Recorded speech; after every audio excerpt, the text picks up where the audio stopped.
Assalamualaikum warahmatullahi wabarakatuh. Perkenalkan, nama saya Desti Wulandari dari Program Studi Teknik Informatika Fakultas Teknik Universitas Islam Kuantan Singingi. Dalam video ini, saya akan memposisikan diri sebagai seorang mahasiswa yang sedang sidang skripsi. Tugas video presentasi ilmiah ini merupakan tugas dari Bapak Eldipama Kasambamula dengan mata kuliah Bahasa Indonesia. Yang akan saya presentasikan pada video ini merupakan skripsi dari mahasiswa Universitas Dian Nuswantoro Semarang, Hasan Rosyadi, Program Studi Teknik Informatika. Adapun judul skripsi yang akan saya presentasikan pada hari ini yaitu Media Pembelajaran Jaringan Komputer Dasar untuk mahasiswa jurusan Teknik Informatika S1 berbasis multimedia. Assalamualaikum warahmatullahi wabarakatuh. Puji syukur kehadirat Allah Subhanahu wa Ta'ala, yang mana berkat nikmatnya lah kita semua dapat berkumpul pada hari Senin 1 November 2021 untuk melangsungkan sidang skripsi. Terima kasih saya ucapkan kepada Bapak Ibu dosen penguji yang telah menyempatkan hadir pada sidang saya Desti Wulandari dengan nomor pokok mahasiswa 2102100028. Hari ini saya akan mempresentasikan skripsi saya yang berjudul Media Pembelajaran Jaringan Komputer Dasar untuk mahasiswa jurusan Teknik Informatika S1 berbasis multimedia. Langsung saja ke bab 1, yaitu latar belakang penelitian. Media pembelajaran adalah penggunaan komputer untuk menyampaikan suatu materi berupa instruksi dalam bentuk latihan, tutorial, dan simulasi.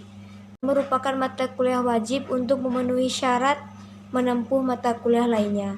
Namun, di dalam sistem pengajarannya, bukan bagaimana mengajarkan tentang membangun sebuah jaringan ataupun memberikan contoh-contoh tentang proses pembuatannya, namun hanya memberikan pengertian-pengertian dasar, penjelasan-penjelasan materi berupa teori yang kurang maksimal dan sulit dipahami. Yang dirasa pengajaran tersebut membuat mahasiswa tidak memahami bagaimana gambaran tentang proses nyata lainnya untuk jaringan komputer. Yang kedua yaitu identifikasi masalah.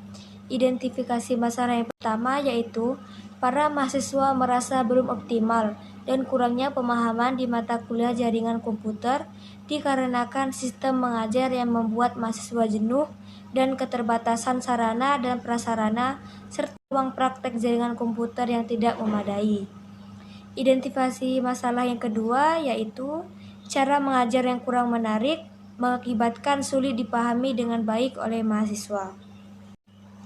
Identifikasi masalah yang terakhir yaitu memang ada pelatihan tentang jaringan komputer, namun dikarenakan waktu dan biaya yang terbatas serta peralatan yang mahal membuat mahasiswa yang kurang mampu menjadi sedikit kesulitan.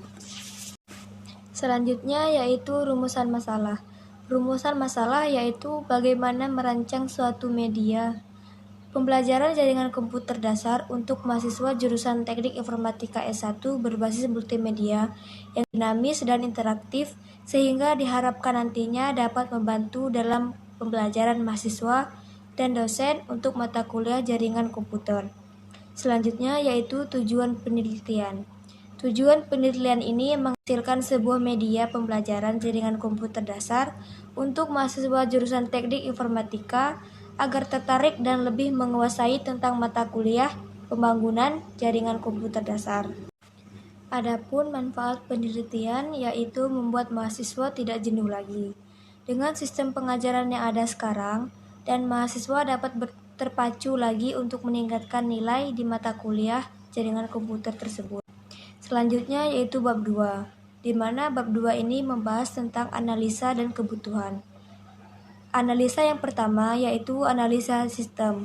Analisa sistem ini terdiri dari analisis kebutuhan sistem dan analisis kebutuhan antarmuka. Yang dimaksud dengan analisis kebutuhan sistem adalah aplikasi yang akan dibangun bersifat pergambar yang dapat dijalankan langsung pada perangkat dengan spesifikasi tertentu tanpa harus menginstal aplikasi tersebut terlebih dahulu, sehingga mudah dijalankan. Pada aplikasi yang akan dibuat berisi tentang materi jaringan komputer dasar yang disertai dengan gambar. Selain itu, program bantu pembelajaran dapat digunakan dengan mudah agar pengguna tidak mengalami kebingungan saat menggunakannya. Kemudian, analisis kebutuhan antarmuka. Antarmuka merupakan sarana komunikasi antara user dengan sistem. Jadi, antarmuka yang baik haruslah dapat mencerminkan atau menggambarkan proses yang diwakilinya, sehingga user tidak merasa kesulitan memakai sistem tersebut. Antarmuka yang digunakan berbasis grafis dan dirancang sederhana, tetapi memiliki tampilan yang menarik dan interaktif, sehingga mereka akan dapat dengan mudah beradaptasi menggunakan perangkat lunak ini, sehingga proses pembelajaran akan terasa menyenangkan dan dapat membantu mereka dalam memahami materi. Analisa dan kebutuhan yang kedua adalah perancangan sistem. Perancangan sistem yang pertama yaitu indikator pemakai, di mana kita analisa terlebih dahulu orang atau perangkat yang akan menggunakan sistem. Orang atau perangkat ini disebut aktor. Aktor merepresentasikan peran dari orang atau perangkat saat sistem beroperasi. Aktor dalam aplikasi ini disebut user. User yang menggunakan aplikasi ini adalah semua orang yang bisa menggunakan komputer dan menjalankan aplikasi media pembelajaran ini. Perancangan sistem yang kedua yaitu use case.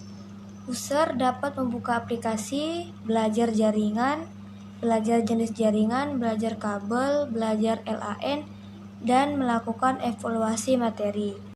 Perancangan sistem yang ketiga yaitu activity diagram.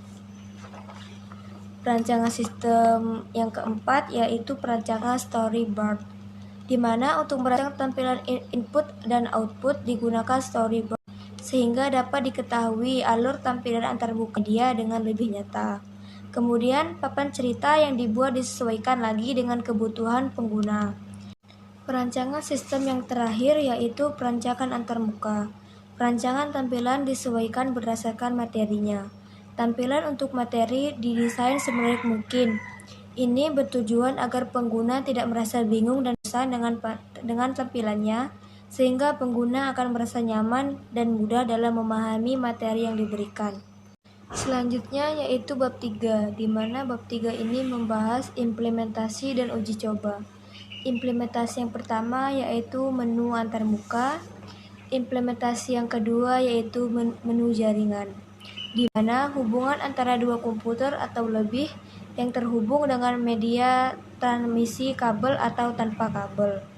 Dua unit komputer dikatakan terkoneksi apabila keduanya bisa saling bertukar data informasi. Implementasi yang ketiga yaitu menu jenis jaringan, di mana menu jenis jaringan ini mencakup jangkauan, fungsi, topologi, sumber informasi, dan transformasi data. Implementasi yang keempat yaitu menu kabel, di mana menu kabel ini ada koper media dan optik.